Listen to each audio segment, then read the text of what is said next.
One of the really interesting things that's balanced on Tumblr is this creativity and expression and the visibility and feedback that kind of makes that so rewarding.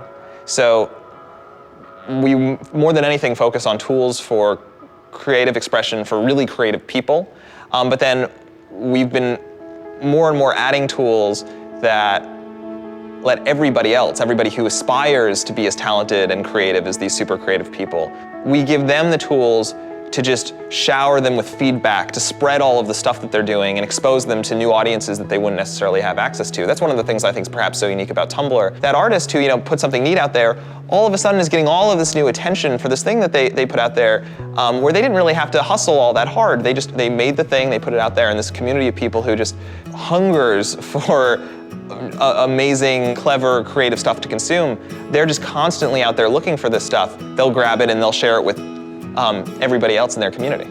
So as far as where it fits in, I'll say that I see a huge void in creative expression on the web. Something that really represents you on the web, that's an increasingly human, important, and useful thing.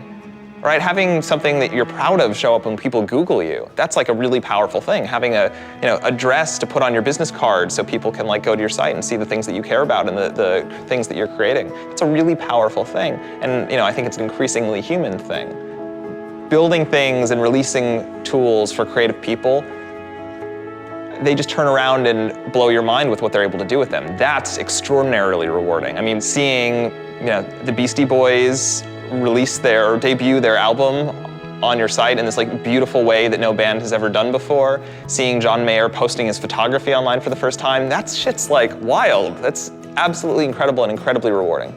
And all of the other tools, the previous tools for this sort of self-expression were very limited and are still very last generation. So what we spend a lot of time thinking about is what's this stuff going to look like in 5 years? And anything that we think anything that we can come up with, anything that we think we can build, we try and pull off.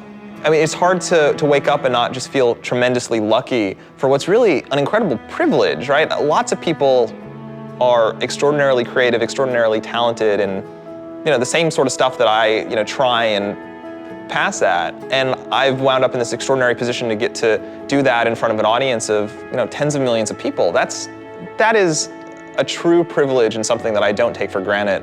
And one of the reasons that I try and spread that around a little bit, why I've tried to pull together a team of people who deserve to get to work on projects that get that sort of attention and get to solve those really super interesting challenges. There are also challenges that I know I'm certainly not suited for on my own anymore. So yeah, I don't know, it's a privilege more than anything.